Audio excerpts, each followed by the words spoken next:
What's up guys, Houndish here, and today we're jumping in with some Destiny 2 news. We actually get some updates from Bungie today regarding the launch of Season of the Wish. And their goal right here is to focus and respond to some of the feedback that's been given early on in the season. And so I figured these updates were worth covering with you guys as well. And it spans across a few things. Firstly, activity content in the season, but they also touch on upcoming rewards and they give a teaser for the new dungeon. On top of that though, they talk about the starter pack that's caused a whole bunch of drama in the community. And yes, that's the starter pack where Bungie were trying to sell old exotic weapons and cosmetics targeted at new players, which of course was not only expensive but also not actually that helpful when the items can be earned fairly easily in the game. And so they talk about that. They've also gone ahead and removed that bundle from the store, and so it's safe to say Bungie are certainly responding to feedback a little faster than what we've seen in the past few months. So there's all of that and a few other items, including returning Iron Banner ornaments, new gear for this season, and some other things which they outline, and we'll break that down today. So as always, I hope you enjoy the video, but without further delay, let's get into all of the updates. And firstly, they do point out that Fireteam Finder launches this season, but there is a raid stress test which is going off today. So if you fancy trying out Fireteam Finder for the first time, from 9 AM Pacific to 5 PM PST today, Fireteam Finder will open up. And Bungie say all raids you have access to are on the menu. That should include the featured raids and things like that this week. So if you want to try out Fireteam Finder, that opportunity is coming today, and it will be interesting to see how smoothly it launches. But separate to that, Bungie do provide a new teaser for the Warlord's Ruin dungeon, and we get some artwork right here, showing off this Dark Age castle that Bungie have teased as the location for the dungeon. So it certainly looks pretty cool thematically and a little bit different to stuff we've had in the past. Obviously, bit of an Iron Lord's Fellwinter Peak vibe going on here as well. So I'm looking forward to checking that out, but give us your thoughts down below. Here though, we get on to more of the critical updates from Bungie regarding seasonal content, and firstly, the D2 team says, we launched Season of the Wish yesterday and we've been monitoring the conversation about what you've been enjoying and what you haven't, so we'll start things off with the starter pack, which isn't something bringing joy, which is why we've pulled it from the stores. They go on to say, we've heard your concerns and agreed that there are other parts of Destiny 2 that new players should want to dive into first before chasing these exotic weapons, cosmetics, and upgrade materials. And so the big positive here is that Bungie have removed that bundle from the store. And let's be real, it was a pretty unnecessary thing to be there in the first place, both in terms of actually starting off new players, some random exotics that they don't know that much about, as well as cosmetics and materials that new players probably wouldn't even understand anyway. It's safe to say it wasn't a good way to start out Destiny 2 and wouldn't really have provided that much benefit to new players. That's the first thing. The second thing is that it was a $15 bundle to get access to a bunch of weapons that can be earned in the game relatively easily, especially with them being older exotics. And the general idea that you could purchase a bundle that simply gives you exotic weapons probably isn't a good direction for Destiny to go in general. So overall, it's positive that that's been removed. There's been some feedback that Bungie should have simply made it free for new players. And perhaps that's the case, but nonetheless, it's better that it isn't a thing as opposed to it still being available for $15 or whatever it is. So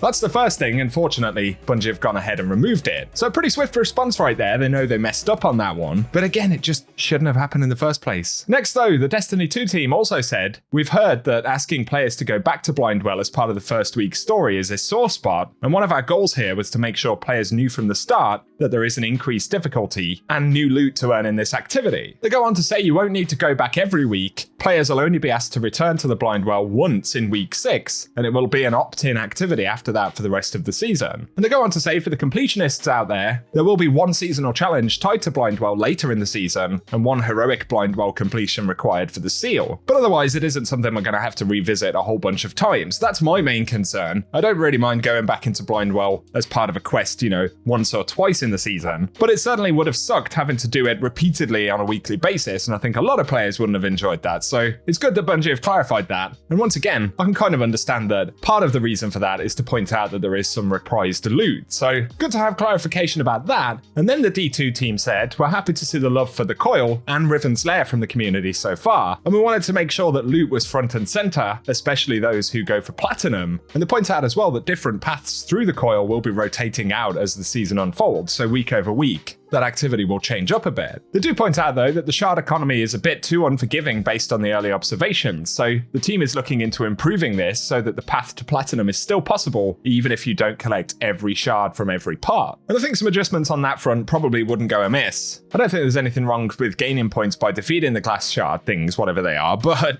for it to be something that you have to sort of route all the way through the activity looking for all of them every time you run it, probably isn't going to be a fun gameplay loop for very long. They do say though that speaking of loot, the team has already fixed an issue that prevented all players from getting loot from the chest at the end of Riven's Lair runs. So it's good that that one's been fixed. And yeah, hopefully for some of the little bits of tuning that especially the coil needs, I would hope that we'll get that pretty swiftly, because actually in terms of a seasonal activity, while it is in a very familiar location, right, the actual gameplay part of coil, the fact that it can be repeatedly farmed with that sort of escalating difficulty and rewards, I think is actually probably the best piece of new content this season. So credit where credit's due, there are at least some pretty good design elements to that activity. But give us your thoughts down below. And next, they say regarding anti-barrier sidearms this season, we're super excited about the new rocket sidearm weapon subtype launching this Friday in the Warlord's Ruin dungeon. So a bit of a teaser right there. And they say the sidearm archetype should give folks more opportunity to counteract barrier champions with this season's artifact, even if they aren't leaning into Solar Radiant artifact perks or existing intrinsic anti-barrier exotics. So a bit of a tease for that dungeon weapon right there. The only time we've heard about this sort of rocket subfamily for sidearms or pistols was in the final shape reveal, and they'd indicated that this would be the first time we'd see one in the game. So not sure if perhaps things have been moved around a little bit. That weapon might have been pulled out of final shape and into Season of the Wish, or it could just be that they're introducing the archetype one season earlier than we anticipated. But a rocket sidearm sub-weapon type is pretty interesting, and let us know your thoughts on it down below. Really like bordering on exotic functionality. So for example, we've got a rocket pistol sidearm subfamily. We always liked the special ammo sidearms. This fires tiny,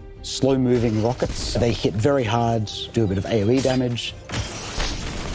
They have a mixture of regular weapon and rocket launcher stats. Their final update right here, and they say the PvP strike team has been delivering a lot of updates on changes coming to the game, but in terms of some early feedback they want to address, they say control will be available as a selectable mode while checkmate control is active, and they'll have more details about that in this week's TWID. But they add, we also see a lot of speculation about checkmate and what that means for core Crucible. We have no plans to turn checkmate on across all of Crucible, but instead we're aiming for a midway point for ability cooldowns and weapon tuning that doesn't result in specific weapons dominating. They add as well that they're aware of issues with Checkmate's special ammo implementation and will be trying various new approaches to improve the system. And then regarding Checkmate time to kill changes, we'll be regularly tuning time to kill, and the target going forward is to keep optimal TTK consistent with the current sandbox. And the goal is that the fastest you can defeat an opponent will remain unchanged, but they'll also be looking to reduce body shot damage. The end result is an increase in skill gap, where consistent headshots are rewarded with faster time to kill. So there are those things, and they add, we're also aware that spawn issues are present in Countdown Rush on the Citadel and Multiplex, so those maps are temporarily being disabled in competitive. And they're also aware of an issue where the Belisarius D, the new competitive pulse rifle, is not being rewarded for completing the placement series matches, so they're investigating that. And then very finally, for the Iron Banner, they say it kicks off next Tuesday with the new Tribute mode. And on top of that, Lord Saladin will start selling Iron Banner ornaments from years 1 and 2, as well as the elusive Iron Symmetry set, which will return as the base set. So the good news is if you're interested in picking up the older Iron Banner ornaments, of course they haven't been around for quite some time, so there'll be plenty of players who are missing out on them or want to reacquire them, so that will be available in Iron Banner starting next week.